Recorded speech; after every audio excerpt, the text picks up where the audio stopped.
Yeah, guys, I did not realize just how bad the Kelsey Mitchell experience was last night. I knew it was bad. I made a video being like, look, with Kelsey Mitchell, this is why she can't play with Caitlin Clark anymore, and I stand by everything I said. The problem is that right now this is for lack of a better word, this is like an ego off. This is like an ego off between Kelsey Mitchell and Caitlin Clark, where it's like Kelsey Mitchell doesn't really want to go back to being second or third option. It's her team. She got her team to one game from the finals. She wants it her as her team.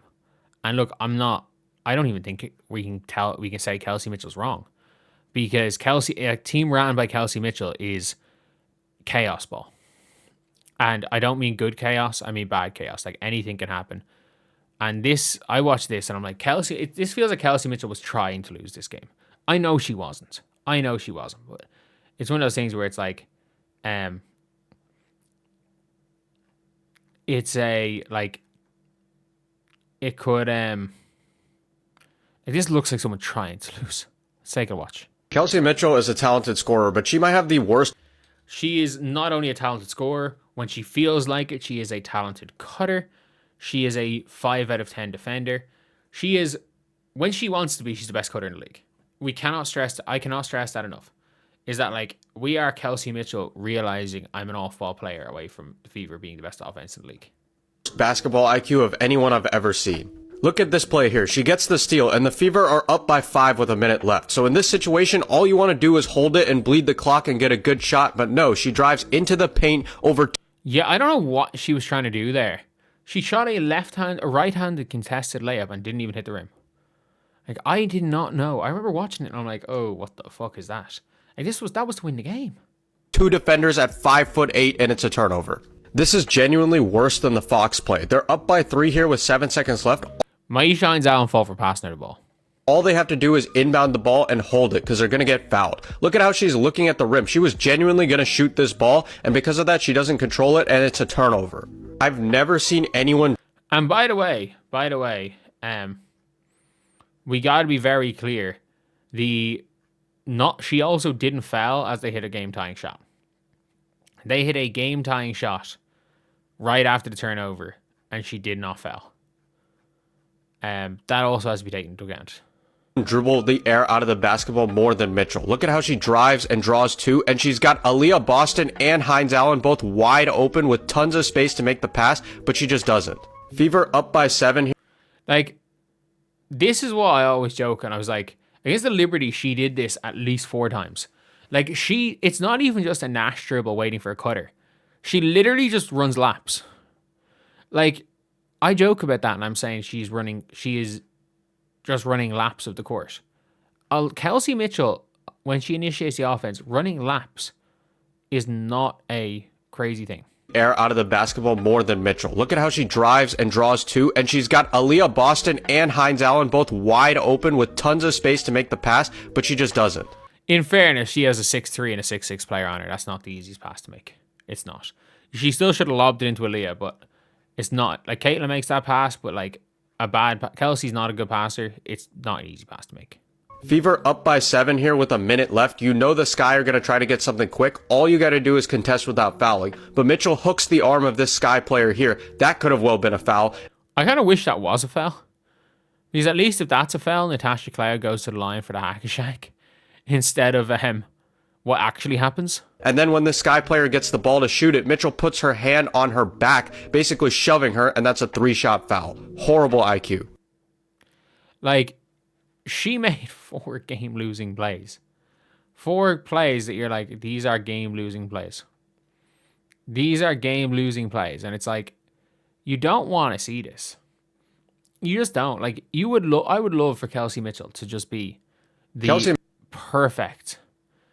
perfect role player. I don't even want to say role player. The perfect third option. Because everybody has their role. Like, if she played the Michael Porter Jr. role, where it's like, look, your touches are going to be limited, but when you touch it, go get buckets. Go get buckets.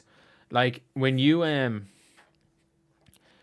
if you touch the ball, you have free reign to shoot it. Anytime. We are not going to ever punish you for shooting the ball, Kelsey.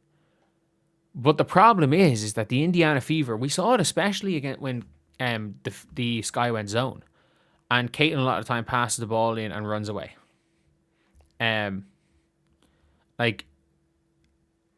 They pass the ball in and run away. And Caitlin doesn't get the ball back. So Kelsey Mitchell is the primary decision maker. The Indiana Fever, as Kelsey Mitchell is the primary decision maker, unless Kelsey Mitchell's nuclear hot, don't score as a team. Like, Kelsey Mitchell does not get any other players going. She is a gunner. And gunner, like, it's having a gunner on your team is fine. Having a gunner in your starting lineup is fine.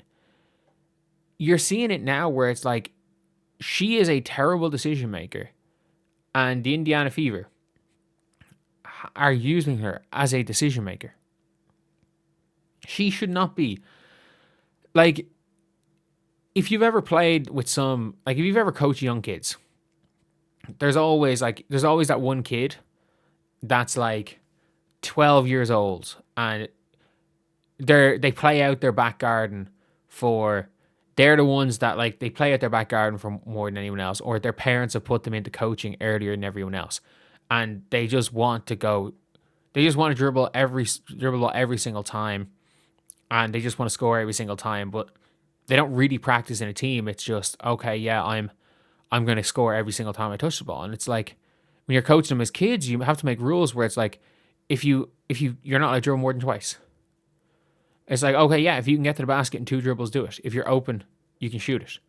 But it's like, if you dribble the ball more than twice, you have to pass. If you shoot after more than 2 dribbles, I'm subbing you off. Like, it's like, you have to make like those. You're obviously not doing something like that, but you have to like pull Kelsey Mitchell inside and be like, look, if something's gone wrong, if you take more than 3 dribbles, if you need more than 3 dribbles, unless you're going coast to coast in transition, it's not on. And if you watch them play in 2024, the amount, like, if Kelsey Mitchell couldn't get to the basket, I'm not joking, she would run outside the 3-point line and just look for Caitlin. Do whatever she could just to hand the ball to Caitlin. And then she would relocate and spot up. So, the player that can fit with the Fever is in there. I just don't know if she wants to play like that anymore. I don't know if she does. Because we're seeing it here. Like, this is the least clutch performance I've ever seen. This is so unclutch that if it was in the NBA, there would be a gambling investigation. And you think I'm joking. I'm not. This would cause a gambling investigation to start if this was the NBA. And you know I'm right. Like, this is comparable Terry Rozier type shit. This is one of those ones that she was so bad down the stretch that it would cause an investigation. And look, I really hope that when it comes down to it, this means the Fever fully buy in to Aaliyah and Caitlin are our 2 best players. And yes, obviously, if you are Kelsey Mitchell, you can still be the top scorer on this team. It's just how you get buckets. There's a big difference. Or if shit's not going right, then you can go ISO. But Kelsey first option hoops is just bad basketball. It's just bad basketball.